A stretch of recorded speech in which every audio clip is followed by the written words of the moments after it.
আমিন। এই মাহে রমজানকে লক্ষ্য করে বলেছেন, হে ঈমানদারগণ, তোমাদের উপরে রমজানের রোজার সময় ফরজ করা হয়েছে, যেমন পূর্ববর্তী জামানার লোকদের উপরেও ফরজ করা হয়েছিল। উদ্দেশ্য, টার্গেট হলো আল্লাহর ভয়ে তাকওয়ার গুণে আমরা গুণান্বিত হব। সম্মানিত উপস্থিতি, এই রোজা রাখলে সওয়াবের ব্যাপারে হাদিসে এসেছে। বুখারী শরীফের হাদিস, মান সামা রমাজানা ঈমানাও ওয়া ইহতিসাবান গফিরা লাহু মা তাকাদ্দামা মিন জামবি ওয়া মা তাআখার। যে ব্যক্তি ঈমানের সাথে ইহতিসাবের সাথে মাহে রমজানের রোজা পালন করবে, তার অতীত জীবনের সমস্ত গুনাহগুলো আল্লাহ মাফ করে দিবে। সেই ক্ষেত্রে আবার এটাও হুঁশিয়ারি দেওয়া হয়েছে, কিছু সংখ্যক রোজাদার রোজা রাখবে কিন্তু তাদের রোজা কোনো কাজে লাগবে না, আল্লাহর দরবারে কবুল হবে না। যেমন হাদিসে আল্লাহ রসুল বলেছেন, মান লাম ইয়াদাইল কওলা যুর ওয়াল আমালা বিহি ফালাইসা লিল্লাহি হাজাতুন ফি আইয়াদা তুআমাহু ওয়া শারাবা। যেই ব্যক্তি রোজা রাখলো কিন্তু মিথ্যা কথা বলা, গীবত করা, পরনিন্দা করা, পরচর্চা করা, এই ধরনের অশালীন কথা বলা, অশ্লীল কথা বলা এবং অশ্লীল আমল, যেমন খারাপ কাজ, ওজনে কম দেওয়া, এরপরে হলো আপনার ছলচাতুরির আশ্রয় নেওয়া, এরপরে অন্যান্য অশালীন কাজগুলো করা, এই সমস্ত কাজগুলো যারা পরিত্যাগ করতে পারবে না, তাদের রোজা রেখে আল্লাহ রসুল বলেছেন, তাদের সকাল থেকে সন্ধ্যা পর্যন্ত, অর্থাৎ সেহরির পর থেকে শুরু করে ইফতারি পূর্ব মুহূর্ত পর্যন্ত সারাদিন না খেয়ে থাকা, শুধু না খেয়ে থাকাই, ওদের এই খাদ্য না খাওয়া অথবা তাদের এই যে যৌন ক্ষুধা থেকে বিরত থাকার এক পয়সা মূল্য আল্লাহর দরবারে নাই। সম্মানিত উপস্থিতি, এখান থেকে পরিষ্কার একটি কথা আমি আপনাদের বলতে চাই। একজন ব্যক্তি নামাজ পড়ে, তারপরে মিথ্যা কথা বলে। কেউ বলতে পারবে না যে তুমি নামাজ পড়লা এরপর মিথ্যা কথা বললা, তোমার নামাজ হয় না। একজন ব্যক্তি জাকাত দেয় অথচ মিথ্যা কথা বলে, কোনো ব্যক্তি কথা বলতে পারবে না তুমি জাকাত দিলে মিথ্যা কথা বললা, তোমার জাকাত দেওয়া হয়নি। কোনো ব্যক্তি হজ করেছে তারপরেও মিথ্যা কথা বলে, এরপরে কেউ বলে না তুমি হজ করেছো মিথ্যা কথা বললা, তোমার হজ হয় না। কিন্তু সম্মানিত উপস্থিতি, একটু খেয়াল করুন, আল্লাহ রসুল বলেছেন, তুমি রোজা রেখেছো, তুমি যদি মিথ্যা বলো, তুমি রোজা রেখেছো, তুমি যদি গীবত করো, তুমি রোজা রেখেছো যদি তুমি খারাপ কাজ বা খারাপ আমল করো, তাহলে নবীজি বলেছেন তোমার রোজা হয় নাই। অতএব আমাদের রোজাকে আল্লাহর দরবারে কবুল হওয়ার জন্যে একদিকে যেমন আমাদের মুখের রোজা রাখতে হবে, আর একদিকে যেমন আমাদের আমলের রোজা রাখতে হবে।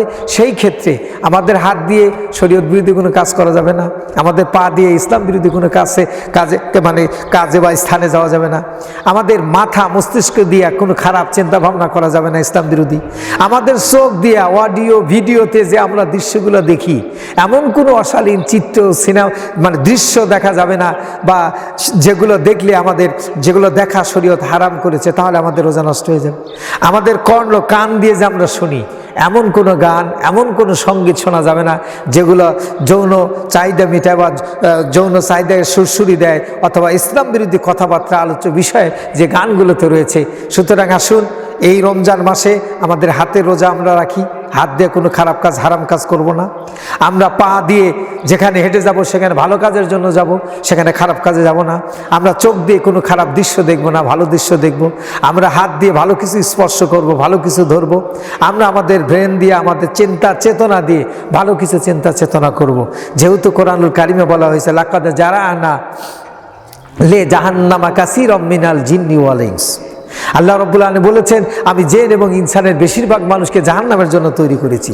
লাহুম কুলুবুল লা ইয়াফকাহুনা বিহা, যাদের অন্তর আছে কিন্তু ভালো কিছু চিন্তা করে না, শুধু মন্দ খারাপ কথা চিন্তা করে। ওয়ালাহুম আযানুন লা ইয়াসমাউনা বিহা, যাদের কান আছে, যেই কান দিয়ে ভালো কিছু শোনে না, কোরআন শোনে না, হাদিস শোনে না, ইসলাম শোনে না, আলেম ওলামাদের কথা শোনে না, ইসলাম বিরোধী কথা শোনে। ওয়ালাহুম আ'ইউনুন লা ইউবসিরুনা বিহা, যাদের চোখ রয়েছে কিন্তু চোখ দিয়ে কোরআন দেখে না, হাদিস দেখে না, ইসলাম দেখে না, ইসলাম বিরোধী সমস্ত কিছু দেখে। লাহুম উলাইকা কাল আনআম, এরা হচ্ছে চতুষ্পদ জানোয়ার। ওয়ালাহুম আদল, এবং তার চেয়ে ওরা নিকৃষ্ট। আল্লাহ রাব্বুল আলামিন মসজিদ, মাদ্রাসা, মক্তব, জিহাদ ফি সাবিলিল্লাহ, ইসলামী আন্দোলনে এই সকল ক্ষেত্রে আমরা ব্যয় করব। নম্বর 4, যারা কোরআন মানবে না, কোরআন পড়বে না, কোরআনের পথে জীবন গড়বে না, কোরআনের রাজনীতি করবে না, তাদের রোজা, তাদের হজ কোনটাই কবুল হবে না।